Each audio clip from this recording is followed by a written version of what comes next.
Welcome to New Jersey Politics with Laura Jones. I am Laura Jones, and we're so glad to have you here. Today we're talking about education, specifically about how New Jersey funds its public schools. With Governor Mikey Sherrill now in office, what could be next for education here in the Garden State? Former New Jersey State Board of Education Vice President Andy Mulvihill will be here to talk about that. First up, though, is a story we're hearing more and more about from across the state, and that is school districts struggling to make ends meet.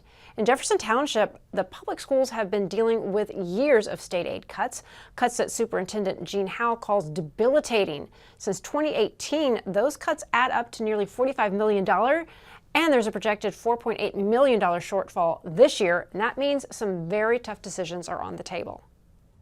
Joining me now is Jefferson Township Superintendent Jeanne Howe. Superintendent Howe, thank you so much for being here. Well, thank you for having me on your program. Yeah. I appreciate your assistance in our advocacy efforts. Yeah, well, that's, when it comes to education, it's all about advocacy. Can you first set the scene so our audience understands the root cause of these funding cuts for Jefferson Township and similar districts throughout New Jersey? We've heard a lot about changes to the state's school funding formula. They'll call that S2, or the School Funding Reform Adjustments. So can you just talk a little bit about how we got to where we are? Sure. It started with Senate Bill 2, S2, which the bill sought to redistribute the funds that were allocated to the school districts. For a couple of years, state funding was held flat. Districts were held harmless for changes in enrollment. S2 sought to remedy that. And so the districts that received more funds than they were supposed to because our enrollment dropped, such as the case with Jefferson. Other school districts, their enrollment increased while their state aid stayed the same. So they were underfunded, which in theory, S2 was a good piece of legislation. However, there were significant impacts on school districts. Jefferson in particular, we lost only 29% of our enrollment, and our state aid as a result of S2 dropped 60%. So the cuts were not proportional to the loss of our enrollment. Yeah. In addition, there are a couple of districts in northern New Jersey and southern New Jersey that are impacted by the Highlands Act. Our community's ability to build new residences as well as businesses puts an additional burden on the taxpayer and limits the district's ability to continue growth. Yeah, so we can take another step back too. Schools are largely funded at the local level through property taxes, but districts get money from the state. And so what you're saying is the money that you've gotten from the state, it is decreasing by upwards. Since 2018, you've seen $45 million less, and there's a projected nearly $4.8 million shortfall for this year. So can you just talk about specifically, when you hear about state aid cuts, what does that mean in real terms for a district like yours? So over the last 5 years, our expenditures, our overall cost of doing business for goods and services, benefits, salaries for staff, just to run our district has gone up approximately 28%. School districts are capped for raising the tax levy at around 2%. There are a couple of adjustments, but year over year, it's a 2% increase in our ability to raise taxes. Right. So unfortunately— And that's across the state, right? That's how you're limited as to all districts are capped at that. That is correct. Right. Yes. Mm-hmm. Yes. Right. So the amount that the districts are required to spend is not keeping pace with the amount that we're able to increase the tax levy. Yeah. So can you talk a little bit about these adjustments, why these happen, right? So you do have some factors like declining enrollment. You mentioned the Highlands Act that really limits, that ties your hands. So can you put it in simple terms so people understand, what is happening and how how it impacts your students? So the Highlands Act restricts about 88% of the land from being developed in Jefferson Township. So new communities can't be built, whereas other surrounding communities not impacted by the Highlands Act can actually see their enrollment increase year over year. Additionally, Jefferson Township's not able to create new businesses, which means that our ratables are decreased. So most of the burden of just living in Jefferson is put on the backs of the taxpayers. And what's happening is next year, for the 26-27 school year, our benefits are going up about 28%. Our salary increases are just around 3.5%, all greatly over the 2% cap that we are able to raise the tax levy. So looking at everything, we're about a $4.8 million hole for next year. All right, so your hands are really tied as a superintendent, right? You are obligated. You have to pay your salaries, you got to pay the bills, you have to pay health insurance, all these things. But you're limited as to how much money you can increase property taxes, right? And you're also limited, you're not getting as much from the state. So what does that mean? What do you have to do? What types of programs are being cut? How are students being impacted? So in order to fill the $4.8 million gap that we're projecting for next year, we would have to make significant cuts to our district. We're looking at the need to eliminate all athletic programs at the high school level. Co-curricular activities such as music programs, marching band, theater production, after-school clubs and activities, courtesy busing. And in a community like Jefferson, there really isn't such thing as courtesy busing. We don't have a lot of sidewalks or street lamps. And looking at counseling programs being reduced, eliminating basic skills, and additional gifted and talented services. Right. I want to really let that sink in, because schools, fundamentally what schools are supposed to do is teach the fundamentals, reading, writing, arithmetic, right? But you look at things like athletic, at music, at theater, counseling, busing. There are so many students who don't fit in that typical reading, writing, arithmetic block, who thrive in athletics. They thrive in the music programs. They thrive in theater, these other programs, and that gets them into college. So can you just talk about really the impact? And as important it is to have the fundamentals of reading and writing, you want to produce literate students. The real impact that you're going to have if you're taking athletics away and the ability for so many students to be able to pursue a secondary education. Mm-hmm. So the definition of a thorough and efficient education, according to the Department of Education, is anything that's tied to the instruction of the student learning standards. I'm with you that that we need to educate the entire child, and certainly, I'll just use athletics as an example. It teaches you how to work as a member on a team. It teaches you perseverance, commitment, dedication. Counseling programs, our need for student counseling services has increased dramatically over the last several years.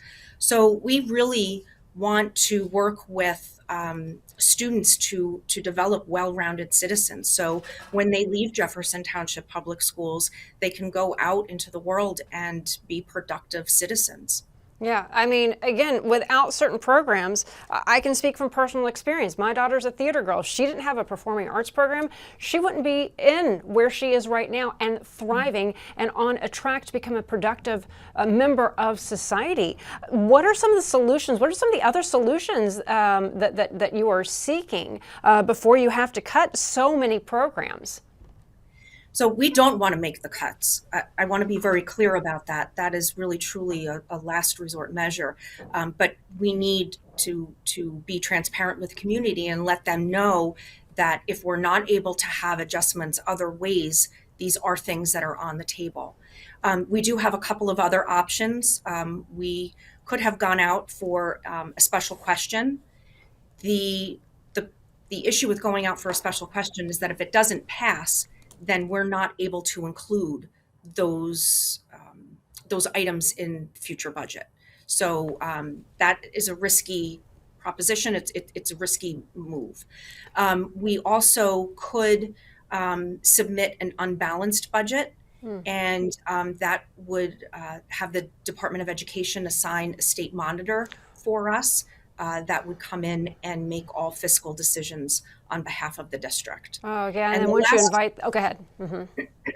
I'm sorry. And then the last option that we have, which we have been asking for a number of years, I think the past 7 years or so, is for impact aid for the Highlands Act. Again, because Jefferson is in a unique situation, 88% of our land is not developable, and that has a real impact on our community. Well, final thoughts as we close this out. You said there are a lot of parent groups involved. And again, we're talking about Jefferson Township, but there are a lot of districts who have very similar situations. They're limited onto how much money they're getting from the state. Their class sizes, there might be fewer students coming into the classrooms. Parents want to help. How can they help? How can they get involved that will be productive and ultimately not get mixed up in the bureaucracy of back and forth, but ensure those kids graduating class of 2026, 27, 28, they got a shot of getting that free and appropriate education that goes beyond just reading, writing, and arithmetic into these other critical programs. So my first suggestion would be to maintain your advocacy efforts, be knowledgeable about what's going on, be able to articulate that, write your legislators, write the Department of Education. We have a brand new Commissioner of Education that's on board. So just keep bringing awareness to your cause. Because like you said, Jefferson is not unique in our funding crisis. We're all on the same road to the same fiscal cliff.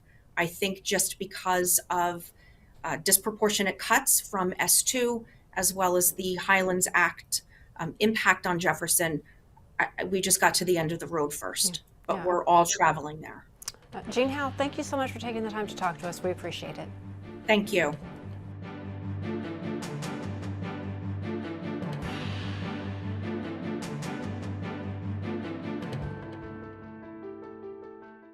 Play it like the New York Sirens. Live in the spotlight. Etch your name in lights. Embrace the noise. And when it calls you, turn it up. Get louder. Play it like they'll hear us everywhere. Because this is our team. New York Sirens. Play it big.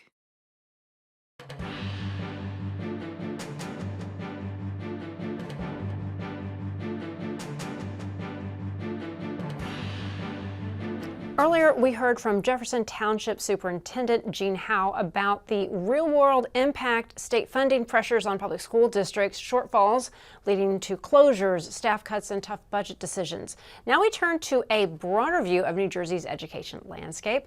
Joining me now is Andy Mulvihill, who served 12 years on the New Jersey State Board of Education, including 6 as vice president. He is now board chair of the New Jersey Policy Institute. Andy, good to have you. Thank you for joining us. Hey, it's so great to be here. I look forward to talking about the future of education in New Jersey. Yeah, well, you've been deeply involved in New Jersey education policy for over a decade. So can you just give us an overall characterization of the direction the state is taking when it comes to public education right now? Well, I'd say the state of play is not great. We all hear about how New Jersey ranks up there as one of the best states in the union for education, and it's true. But it's amazing that we're one of the best when only 53% of our kids can pass the standardized English test and only 41% the math test, and a whopping only 27% the science test. And that's just the average. You look into the inner cities and the challenged socioeconomic areas, it's like below 20%. So there is a lot of work to do. Unfortunately, the last 8 years have not been great, and I'm really hopeful that this new commissioner and under our new governor will refocus on what are really the key and most important things about approaching education. Well, what would that be? I mean, 53%, only 53% would pass the standardized test. That is a very disturbing number. Yeah, it's because we've lost our focus. We've lost the idea of accountability. We've lost the idea of setting high standards. I mean, for instance, when I was on the State Board of Ed and COVID hit, there was real concern that the graduation rates were going to go down. So rather than approaching it saying, boy, we got to figure out a way to help kids do better, the plan was to lower the cut scores to make the graduation test even easier. We took it from a test that was supposed to be making kids, show whether they were graduation and career ready to a high school ready, high school graduation ready, which is like a non thing. So we really need to get back to setting higher standards, holding people accountable, and there's a number of things we can do to make that happen. Yeah, well, I'd love to hear about that, what things you can do, because what happens, and I've seen it, I have, 2 kids in college, one still in high school myself, having gone through the process of applying to colleges, watching how other students are graded. Other states can be even worse at it when it comes to inflating grades, all right? They have all of these classes to where, you'll have a 6.0 grade point average, and somebody might have a 4.0 in New Jersey, but is that really truly a measure of how they're doing, right? Because there is so many standards are lowered. How do we close that gap and ensure if somebody has a 4.0, that means they know how to read, write, do math at this particular level, and they can put together a essay on whatever topic they might be asked to do. Yeah, the most important thing is to, like I said, to create goals, to make sure that you're setting the bar high. Interestingly enough, we did an analysis of 50 of the school districts in New Jersey to see what kind of strategic plans they had in terms of setting specific goals to actually target test scores to improve them. And of the 50 we looked at, only 3 had specific goals to improve test scores. That's not right. That's got to change. We have to go back to accountability. What we really have to do is we have to make all our decisions through the lens of, isn't this the best interest of children? We need to get away from the special interests that have taken control. And I have to tell you, I'm very excited about the governor's nominee, Lily Lux. I think that bringing an outsider in was a wonderful thing. She understands. She's talked about the importance of ed outcomes. She's embraced the science of reading, which is a data-driven success story, and she's focused on the achievement gaps. That's great stuff. I think what's happened here is we're going to take the keys of the Department of Education away from the NJEA, whose agenda is much different, and give them back to educators, give them back to the people that want to do well for the kids in New Jersey. A lot of districts, especially, some of the suburban and rural ones, like Jefferson Township, we were just talking about that in the first part of the show, they're facing a lot of fiscal challenges, despite whatever money might be coming in from the state overall. From your perspective, is it all about money?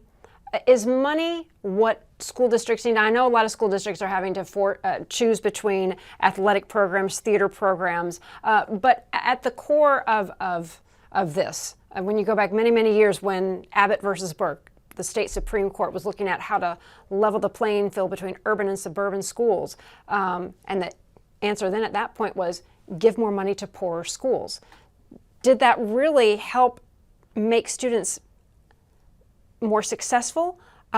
Is money the answer? What are some of the answers? No, I don't know that money is the answer. I think it's important that we compensate our teachers very, very well. I think that's important. I think that administrative bloat has become a real big problem. I think that we've got too many priorities other than the basics. We got to get back to the basics of just, reading and arithmetic. There's just too many distractions that we spend time and money on. I think that's what we need to do. And I'm hoping that, we have a new commissioner that will focus on that. I mean, the fact that she wants to close the achievement gap, just, you look at Newark. In Newark, we spend like upward of $35,000 per kid, and only about 20% of those kids can pass the standardized tests. Yeah. Interestingly enough, there's an alternative in Newark. It's called charter schools. Yeah.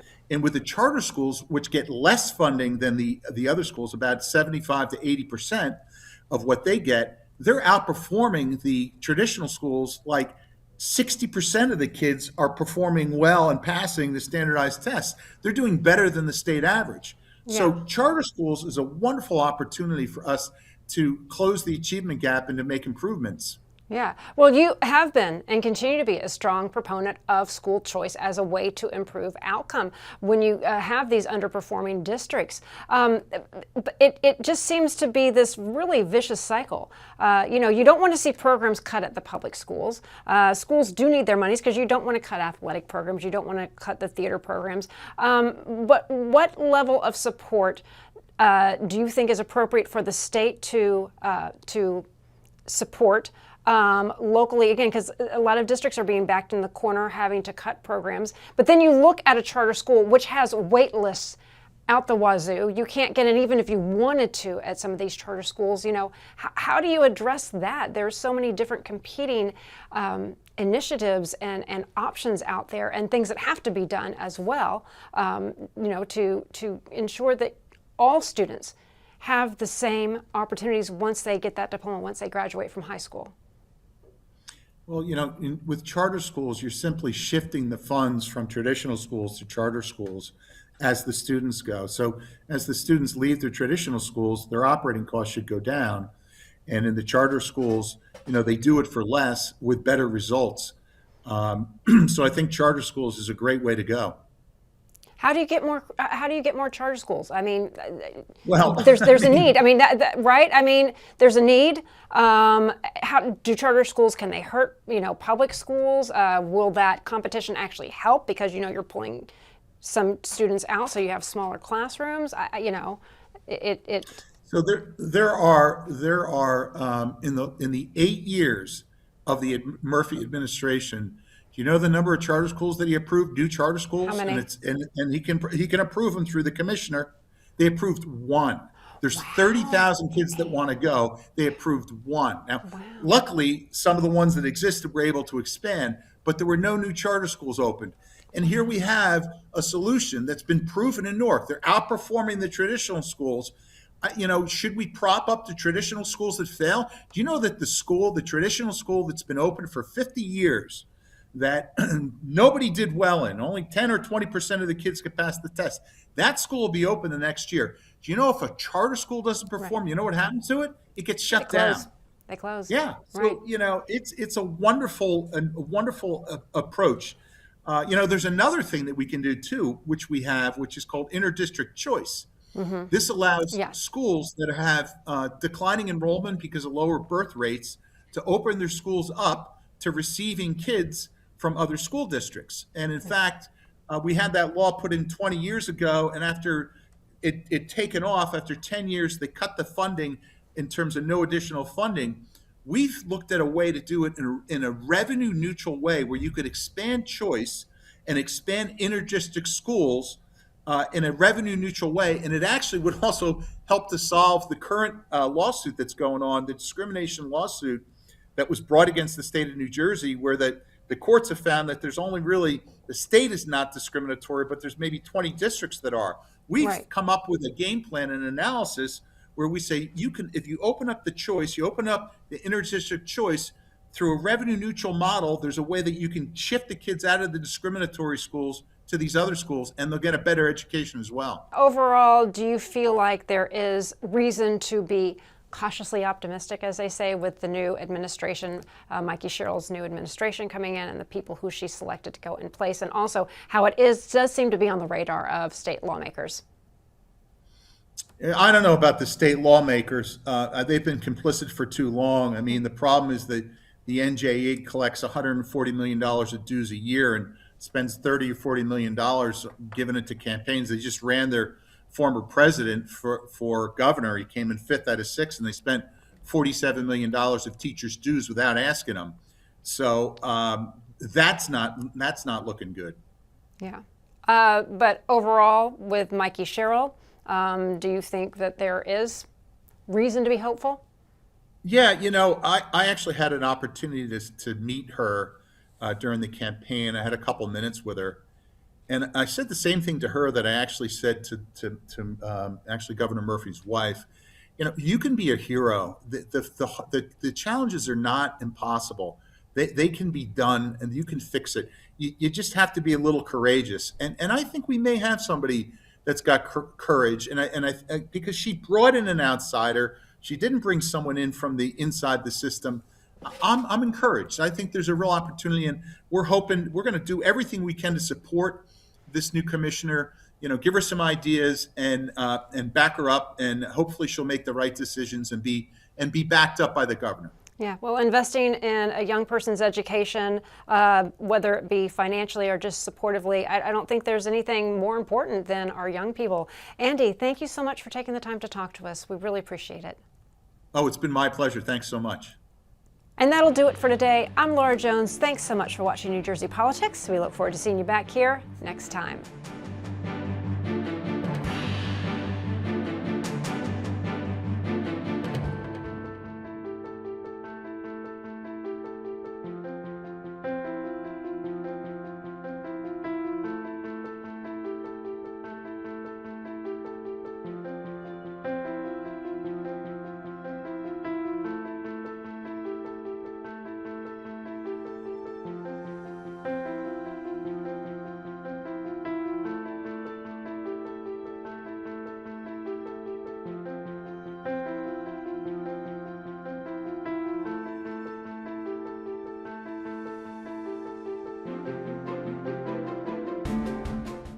Play it like the New York Sirens. Live in the spotlight. Etch your name in lights. Embrace the noise. And when it calls you, turn it up. Get louder. Play it like they'll hear us everywhere. Because this is our team. New York Sirens. Play it big.